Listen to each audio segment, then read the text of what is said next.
Call of the Wild asks us what theology looks like when you're a dog. Grace and peace and spoiler alert, my name's Ryan, I'm the movie pastor, and today I am interpreting the movie Call of the Wild as a theological treatise, as a movie that has something to say to us about who we are and what we believe. So, in that movie, and I haven't seen any of the previous movies or read the book, Buck, the dog, goes into the wild.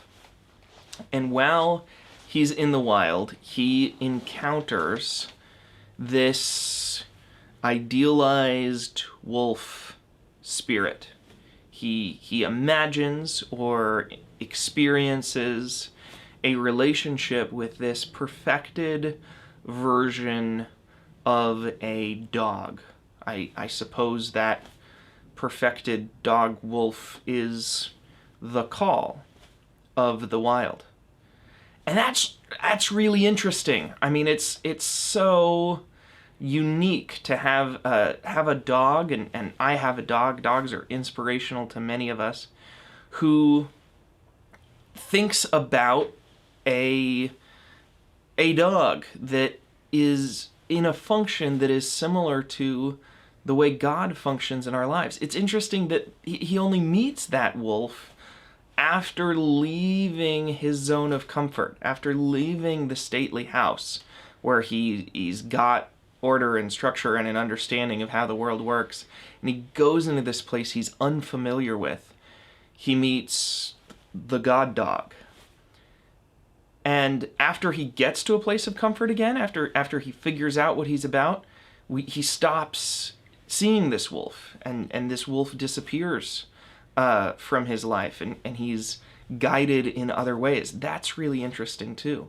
But what's most interesting, what is most significant that teaches us about theology in Buck's understanding is what this dog God is used for. I have a list.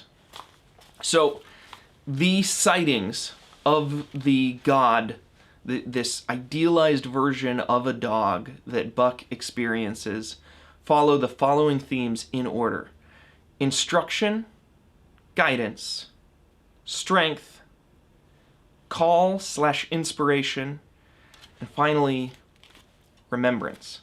So the first time he sees the dog, he's cold. He doesn't know what to do. The human isn't letting him into the tent. He's uncomfortable. He's unsure. He needs some kind of way to exist in the world. And his God provides that for him by showing him a way to burrow under the snow. There's instructions. One of the things that God does for us is tell us how to live, not only for moral instruction, but for functional instruction. Like how does the world work? Who am I? What am I about? How do I live? This dog God functions in that way, giving instruction. Also guidance. That's I think the way most of us think about God. We call on God for guidance. God, what do I do in this situation? It's one thing that you've taught me through the Bible how to live, that you've taught me to mind my own business and to work with my hands and to be a good person, but should I buy this car or not? Well, this God, Buck's God, provides guidance. When he is under the ice because he's saved one of his humans, he needs to know where the weak spot in the ice is, and the wolf god shows him. The wolf god kind of points it out. And so there's something being said about guidance, telling me how to encounter this situation. That's the second time. The third time that we see this wolf is during the fight. He's in a fight with the alpha, and he's lost. He's been defeated. He's in the snow. And the other pack dogs are calling out, they're howling, they're upset, they might be in danger now if the alpha goes after them for siding with Buck. And he sees that wolf again, and he's inspired. He's filled with courage, and it gives him the strength he needs to stand up again.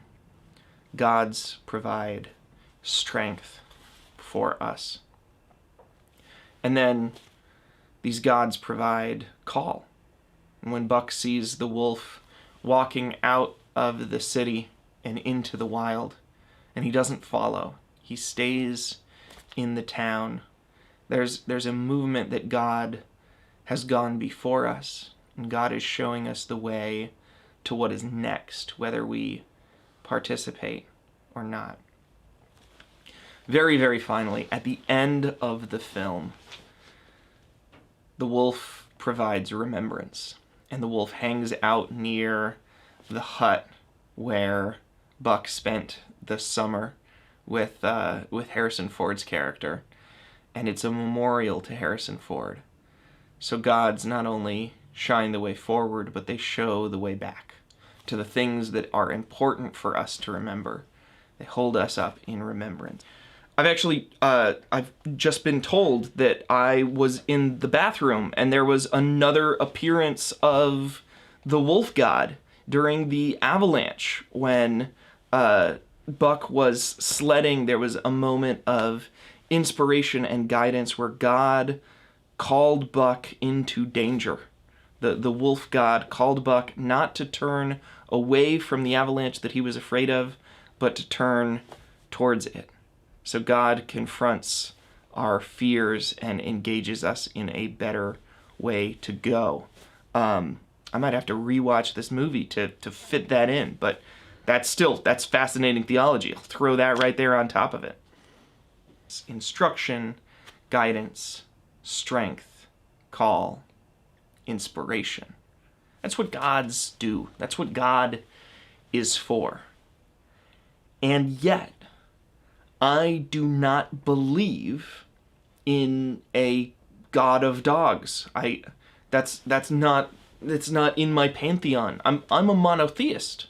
I believe that there's only one God. And so what do I do with a dog that isn't even real? A fictional dog making their own theology, especially when that theology is like really good or like really relatable and resonates. I mean, how do I deal with this new rival god that's been created in a movie I just watched?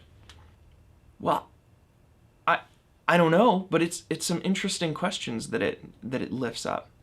For one thing, it speaks of, people connect with God in all sorts of different ways, and even just if we look at the genesis of religion, where religion comes from, in some ways the truths about God are known through creation and they're universal. And so these concepts, these basic theologies, happen even when you're not a Christian. They happen everywhere. But there's also something more than that. There's a question of when we do this religious Genesis thing, when we pay attention to creation and find God in it, when we pay attention to what's going on inside our hearts, and we listen to the call that is within us, and then we put words and ideas to those feelings, what we come up with is significant. And do I really believe that we can't, by doing that process, get the same God on the line that is the God I believe in? In what way is it possible for the God who appeared to me as Jesus Christ to appear to Buck as the Jesus Christ of canines? What would happen if God wanted to reveal God's self to Buck? And would it look much different than that? That's a serious question. You should tell me, would it look much different than that? And what I want to do, since you've made it to the end of a video, I want to pray a blessing over you. God, may the people who watch this video come to experience you in the wild. May you challenge them to leave their areas of comfort into the place where they encounter you, and from there into a place of community where other people who are following you can show the way, and you don't have to exist in the same way, appear to them in the same way to them. May they follow in the footsteps of Buck my new favorite theologian as they travel off the map. Amen. And when in scenes of glory I sing